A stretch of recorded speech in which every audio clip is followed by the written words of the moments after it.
Hello and welcome back to the Gluten Free RN podcast. I'm Nadine, the Gluten Free RN. Today, during episode 73, I am going to give you some of my musings and truths from the Gluten Free RN perspective. Stay tuned.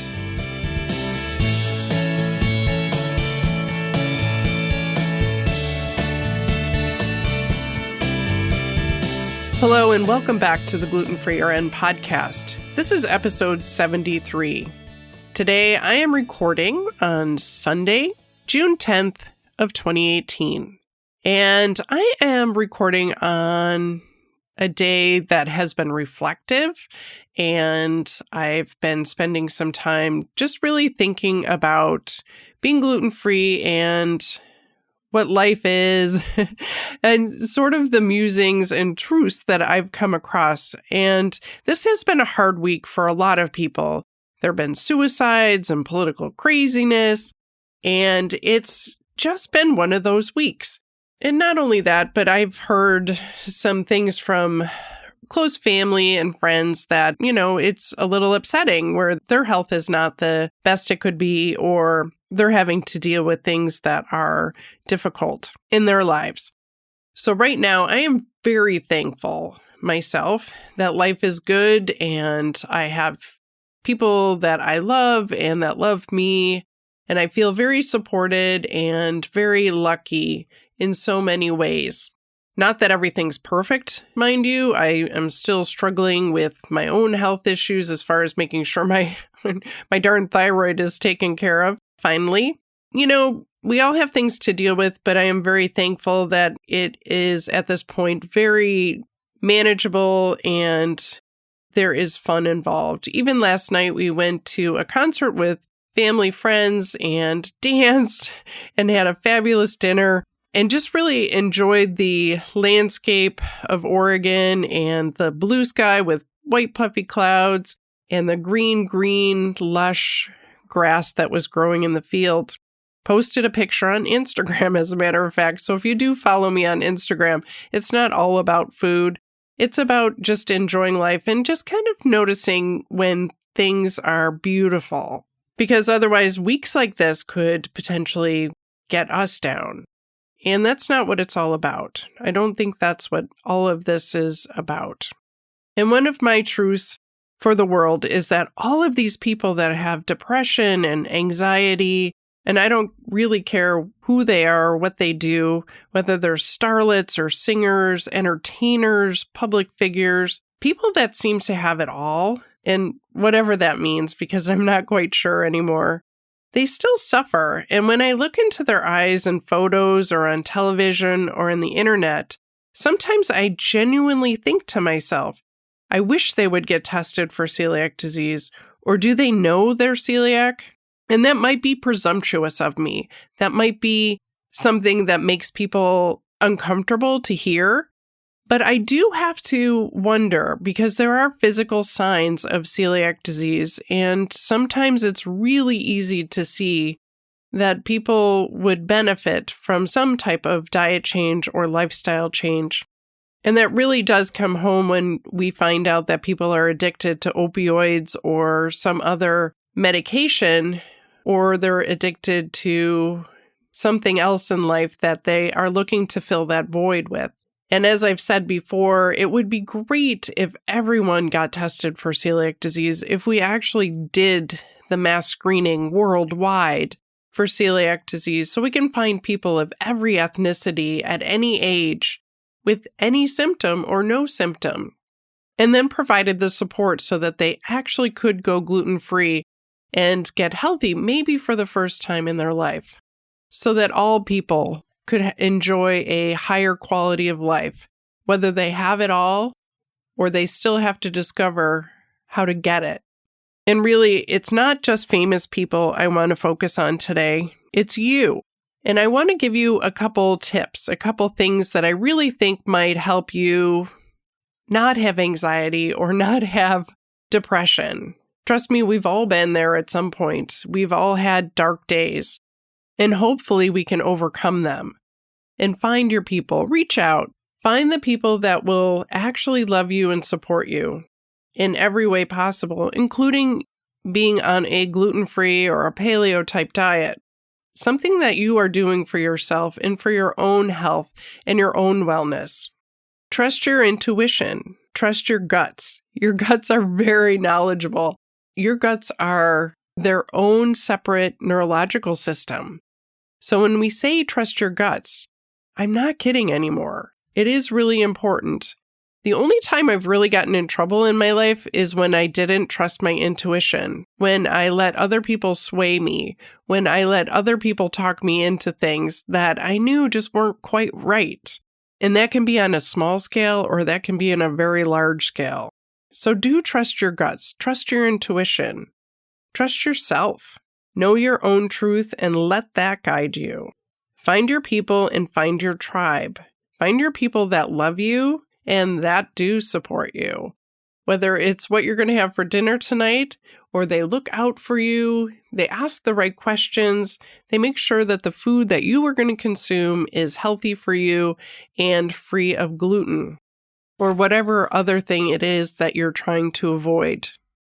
Get the answers to the questions that you have, and then question the answers. This means please consider being a critical thinker. One of the problems I find in the celiac community is that people are really ready to believe everything that they hear about gluten intolerance and celiac disease. It's a fad. Not everybody needs to be on a gluten-free diet. You have to be biopsy proven to be celiac. There's lots of things in the community, in the celiac community, that I question.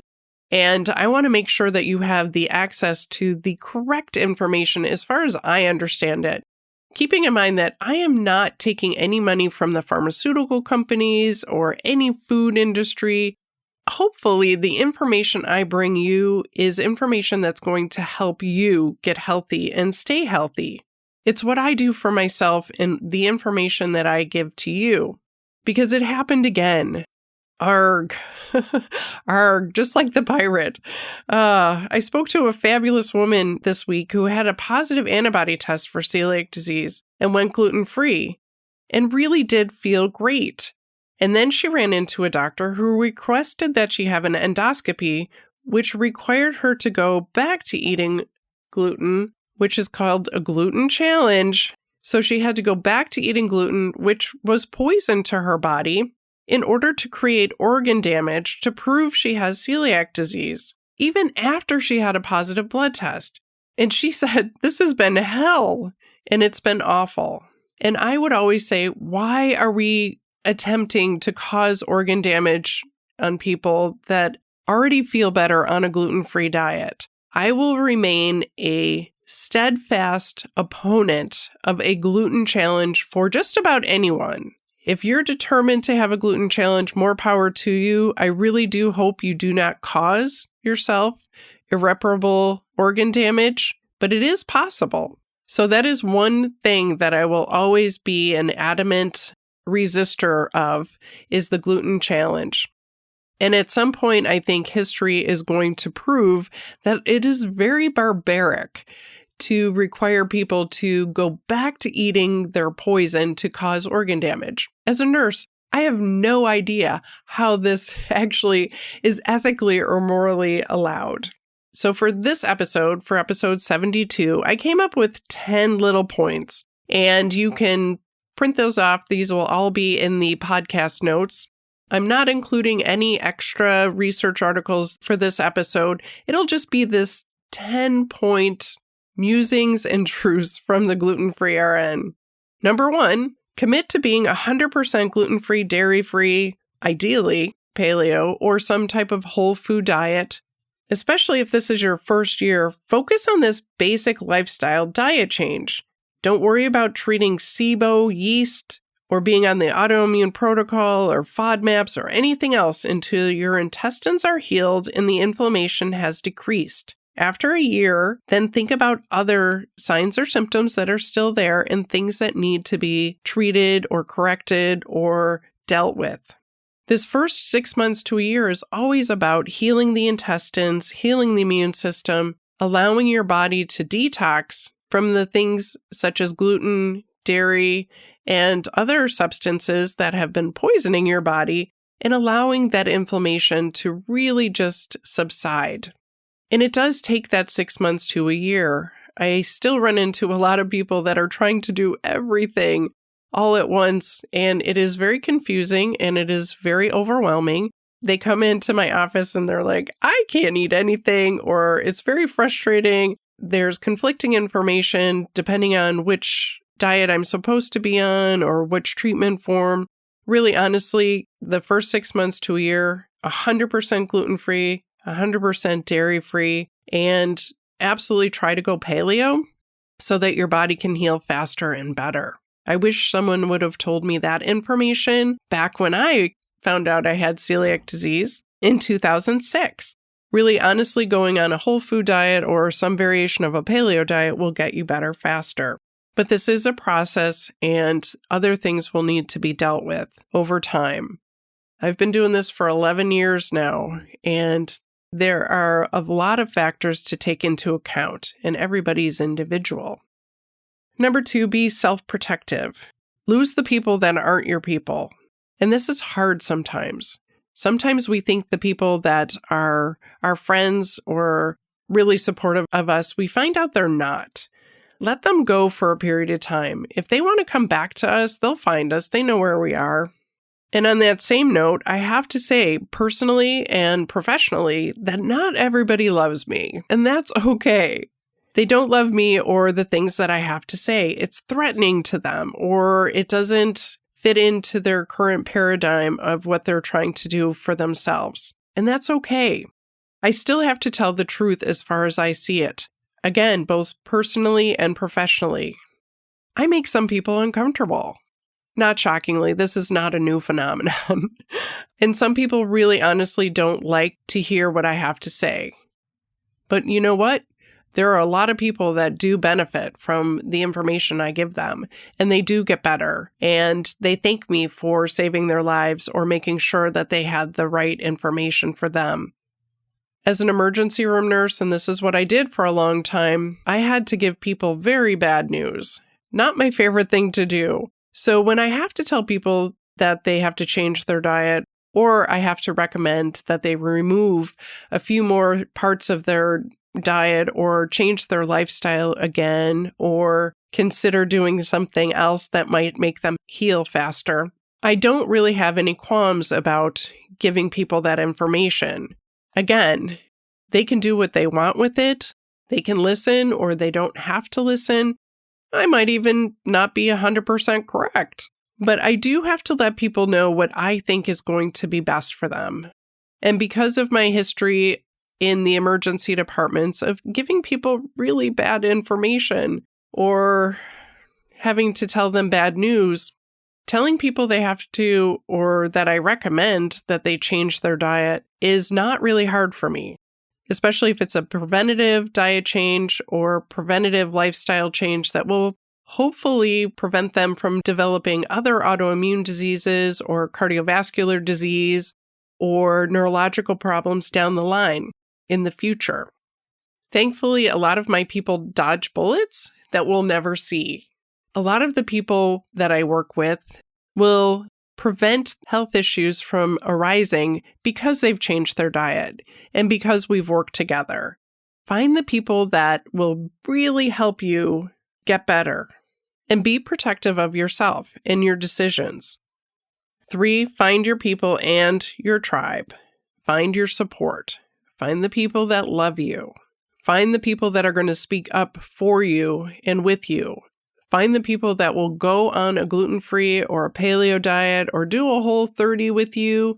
While they might not love every minute of it, they are at least being supportive of you and proving to you that they do, in fact, love you. By the way, a lot of those people that go gluten-free or dairy-free or do a Whole30 or a paleo type diet end up feeling better themselves, whether they have celiac disease or not. So for everyone's benefit, again, I do recommend that people 100% get tested for celiac disease as best as we can at this point with the kind of abysmal testing that we have. So get tested and consider going on a gluten-free or a paleo diet. Make goals for yourself. This is number 4. Those goals can be very simple. They can be to get 8 hours of sleep. They can be to eat breakfast, eat a high-fat breakfast. They can be to change what you think breakfast is. So rethinking and making goals for yourself. My goal was to run a marathon after I was gluten-free for 4 years. And I did. I didn't run it fast, but I did run it. I also climb mountains, and I've done some amazing things that I otherwise would not have done. I've challenged myself. I went back to school. I started traveling more. So those goals that I set for myself, I really do try to achieve. I really do put one foot in front of the other. Every journey starts with one step. And I really do try to achieve the goals that I set for myself. And I encourage you to do the same. Write them down, make them real, and start moving in that direction. For your health, your mental health, your future self, and for your family and your friends. Set a really good example of what you want your life to look like. Number 5, be powerful, even when you don't feel powerful. Speak up. Say what you need to say, whether it's to a waiter, your family, your friends. Say it, get it off your chest. Make it known. You can put your hands on your hips. You can look them square in the eye. You can say what you need to say to whomever it is. Be powerful. Don't be a victim. This is not a bad thing. You got your life back. You're not dead. Be thankful for that. And be powerful. Take your power back from the people that have taken it from you in the past. Don't let doctors talk down to you. Make sure that you get what you need when you need it. Number 6, I would say, definitely get educated. Go to conferences, read, do research, find out what you need to find out. Put anything in Google and you can come up with a really good result. And then wade through that, critically think about it, and find the information that's going to be most helpful to you. Find practitioners that are going to help you get better also, and it can help educate you. I do encourage people to go into their doctors and educate them. And also, one of my favorite things to do is suggest to every doctor I meet that they get tested for celiac disease, that the doctor get tested, their families get tested, and their friends, because this is how things change. So educate your doctors, educate your healthcare providers, but you have to get educated first. So get educated, but then think critically. Get the answers and then question those answers. On the same note, number 7, don't believe everything you read, hear, or even say. Question everything. It's been amazing over the last 11 years, especially as a celiac educator, how often I've had to stop myself, rethink things, and then reapply the information that I have learned.